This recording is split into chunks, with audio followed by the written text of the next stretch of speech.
listening to Her Profit Era, the podcast for founders who want a business that actually works. A business that's profitable, predictable, and pays them well. I'm Cindy Kumar, a CPA, a fractional CFO from Abbotsford, BC, Canada. I'm the person founders call when they're tired of high revenue months with no money left over. I started this podcast because too many founders were chasing sales while their margins, cash flow, and bank accounts told a completely different story. I believe profit and money in the bank is the standard, not a bonus, and that every founder deserves clarity around their numbers. Each week, you'll get real financial strategy you can actually use and honest conversations with founders and industry experts about what it really takes to build a business that lasts.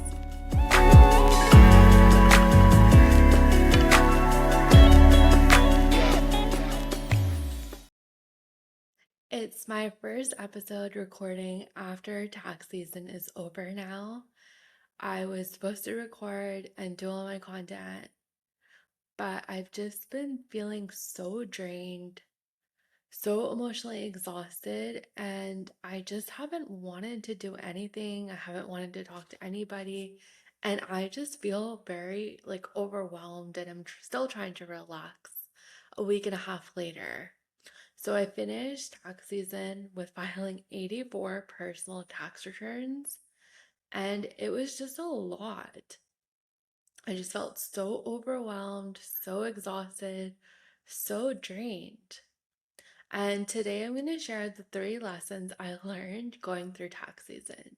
Yes, I was chilling in the last episode I recorded, but the last 2 weeks of April were brutal. So let's get into it. Now, lesson number 1 is you don't have much control as you think. Now, I started my personal tax planning with my corporate clients back in Q4 of 2025. Working with my corporate clients, planning their personal taxes, that was a smooth process for me. But I had other clients that are either self-employed or just have tax slips from their employers. They have RSPs, donations, medical receipts, rental properties, you name it. And what I found is I did so many follow-ups. People just don't respond to emails, or they want you to be available when it's convenient for them. Also, not signing off on authorization forms in time. And it was just a lot of me chasing clients to get that information to file on time. So it just felt like I was more concerned about the tax filing deadlines than they were. So, as much as I tried to control the process, the last 2 weeks, it just felt like I was in such a reactive mode and I didn't feel in control at all. Now, lesson number 2, revenue does not always make sense. Now, my personal tax clients are paying me between $150 to $500, but I've found that they're the ones that have the most questions. They go MIA. They're more of looking for answers or calls when it's convenient for them and not really respecting my boundaries. Whereas my corporate clients, paying between 2,500 to 10 grand, those clients respect me. I have systems in place. They're not reactive. We're planning throughout the year. And from a business perspective, it just doesn't make sense for me to offer personal tax services. And just going through this whole process, it really made me realize that. I feel like I've been in good control. I have processes, I have systems in place, and I was really good up until the point of April. I feel like in April I became really reactive. I became more anxious, reactive. I had more anxiety during that time. And I was just reflecting on it. It's like, what is the point? Like Cindy as a person, as much as I'm so empathetic, I want to support people from a business perspective, like it doesn't make sense to continue offering personal tax services if I'm miserable, if it's just not worth my time. And then lesson number three is other people's energy becomes your problem because they start to project that energy on you. So I found that the people that were really reactive, sending me their information last minute, not really tracking anything throughout the year, like they were getting angry because they had a tax bill owing, or that their refund wasn't as big as they thought it would be. And I also found, like, even after filing a tax return, people reaching out to me asking, why haven't I received my refund yet? Or what's going on? But they have online access to their CRA account and they can access that information themselves. So with personal tax filing, it's like very low ticket, but people are expecting you to do so much for them. And you can you can feel that energy when you have those conversations with them, or they're like in panic mode because they haven't sent you all the information, or they're just making up numbers. And it's just like, as a business owner, like you need to have respect for yourself, you need to set boundaries. If something doesn't work for you, like you shouldn't be putting up with that energy. And that's what it really taught me. It also taught me that I took this work on and I'm in control. Like nobody's forcing me to do personal tax filings or just have this revenue in my business. So I am fully just removing clients right now. I've decided to eliminate personal tax filings altogether.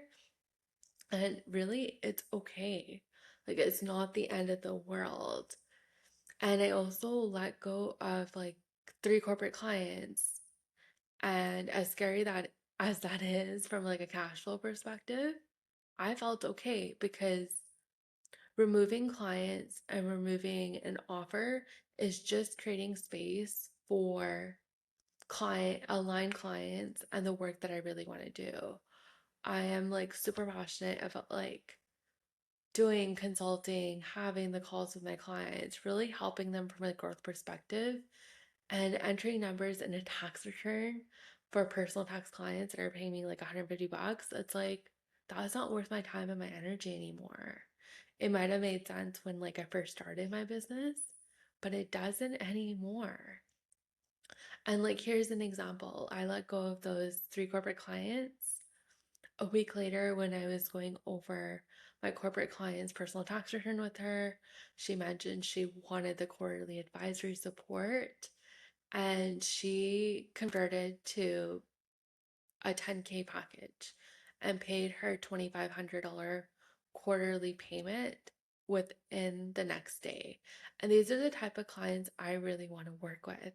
And it also just proved that like I trusted the process, letting go of people, and I'm creating room for the clients that are actually make sense for me. And the reason I'm sharing these lessons with you is because I'm just reflecting on like everything I've been through. It's been a choice. I don't have to do these returns. And if you're dealing with like low ticket, high stress kind of clients, I want you to ask yourself, what is the point? Because if you're so aligned with the work that you're doing, why would the right clients not come?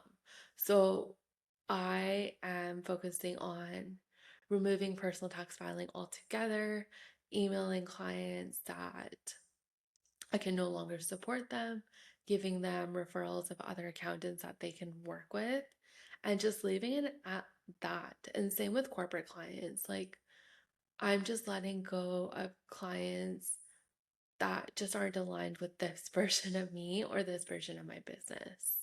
So if you're doing work that you were started off doing in your business and it just doesn't feel aligned, it's okay to let it go. So that's where I'm at right now. I just wanted to share an update, the lessons, things I'm reflecting on. And I'm just looking forward to a smooth process in my business going forward. So if you found this episode helpful, share it with a friend who also needs to hear it. And I'll see you next time.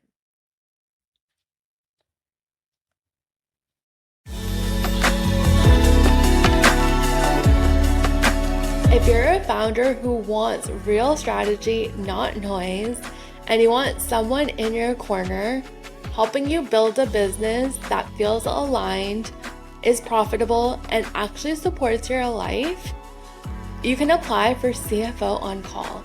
This is my one-on-one financial partnership for established founders, typically making between $500K to $2 million, who want clarity, who want structure and confidence with their numbers. The link is in the show notes so you can schedule a profit strategy call, or you can DM me CFO on Instagram at @CindyKamar and I'll send over all the details.